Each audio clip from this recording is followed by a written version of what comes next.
What is up, my bros? Today we are looking at the Shinkocchou Seihou SH Figure Arts Kamen Rider Birth. Or is it Bath? Bath? Basa? Oh no. Now, I'm just going to start with the fact I do have a little bit of an O's bias. It's one of my favorite Rider seasons, so I'm sorry if I gush over this, but let's get started. So Birth is actually a little bit underwhelming, but still, I just like the way he looks. Like, I can't really help it. I like the way he looks with... I don't have the original because I used that for kit bashes back in the day.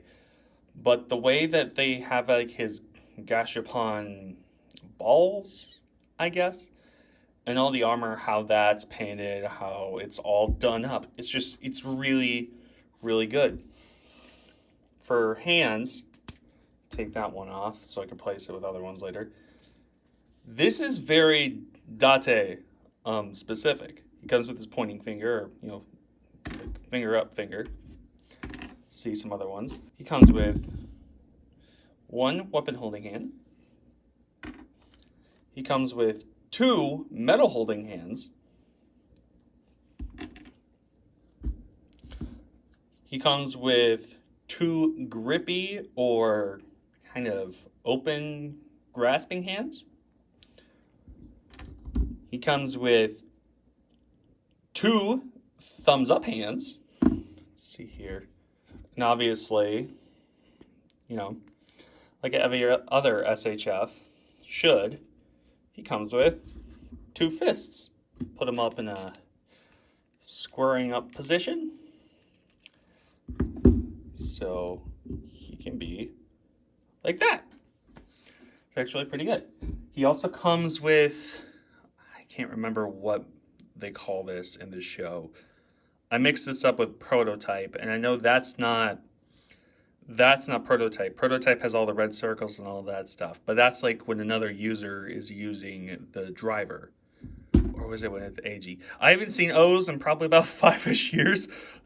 You see what the joke is, I love O's, but I haven't seen it in a long time, so. Then he comes with the Metal Buster, I think it's called. Like I said, I watched the show, but I didn't pay attention to all the technical names. And then he comes with some core medals, which I am too scared to cut off the runner right now because I don't want to lose them, because I already did that with my Gatakiriba medals. I think that's what it's called. Gatakiriba? Whatever. Like I said, his articulation's a little underwhelming. I was expecting him to be a lot more limber. Like, he can still kind of get into a little bit of some fighting stances. He's actually still pretty nice. A little bit underwhelming because it's probably the highest he can go. And this is the furthest out he can go both ways. He can still... let's see. He can still flex. Can't go wrong with a little bit of flexing every once in a while, right? If he wants to stand up for me. Yeah. Flex it out on him. Is that the right? I don't even know what I'm saying right now. Then, let's see here. His birth driver. I'm just going to bring this really close to the camera. What I really like about Seihou's is basically how accurate they're making the drivers too.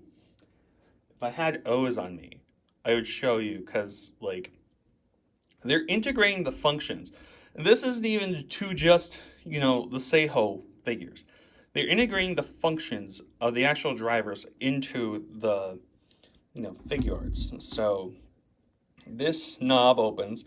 Sadly, this doesn't open or close, obviously. It'd be a lot cool if it did.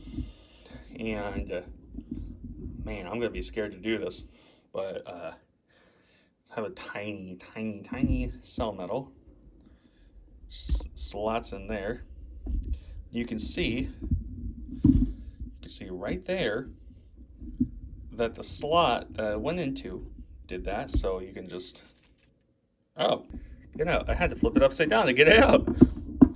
So that port is really just for show, but let's see. I'm trying to see what else I can do.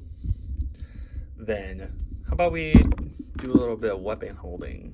So use his weapon holding hand, put the buster, the gun in here. Then let's give him one of his grasping hands. I'm not sure what some of them are. You know, even though I watched all of those, I still can't remember half the things. So, you know, there's that. One downside, I kind of wish that he had more of an open grip to, you know, grip the barrel. And in speaking of the barrel, the cool thing about the gun, sorry to set you off the side berth. Cool thing about the gun is it works how it does in the show. It slides out like that and can slide in there. And let's see here, can slide in there. So it actually works like it does in the show, and actually it's really fascinating. Which why, like I said, I really appreciate that the Shinkocchou Seihou subseries is trying their best to basically make the toys, make the figures and the gimmick items and all the weapons and whatever function kind of like they do in the show and kind of like they do as the toys. So starting with size comparisons, funny I mentioned O's because let's bring in O's right now. This is basically how he scales with O's, maybe a little bit. I actually think he's a little bit taller, and you know that actually might be pretty good because you know Date's, I think, pretty tall, much taller than the other O's riders. Then also let's bring in Yeats. Kind of shows off the size progression that Figure Arts has been doing in the past 5-ish years. Set these off to the side. Then we have a Lightning Collection Putrid, if he wants to stand up. I don't know if this is technically, you know, kind of funny related, but then we have in the original orientation a Masters of the Universe Origins Roboto, if he wants to stand up. And just to show off how they look standing up, straight up, because Masters of the Universe Origins can do that, there we have Roboto in standing straight up stance. So this is just basically comparing American 1/12 with import 1/12. So we'll get that off to the side. Here is a Marvel Legends Ben Reilly Spider-Man and a Lightning Collection Red Ranger, just for scale reference. So, and that, bros, is my review of the SH Figure Arts Shinkocchou Seihou Kamen Rider Birth. Check out my socials, and if you want to follow me, I would like that. If you want me to do more reviews, let me know. Link in the description below if I can actually get the link to work.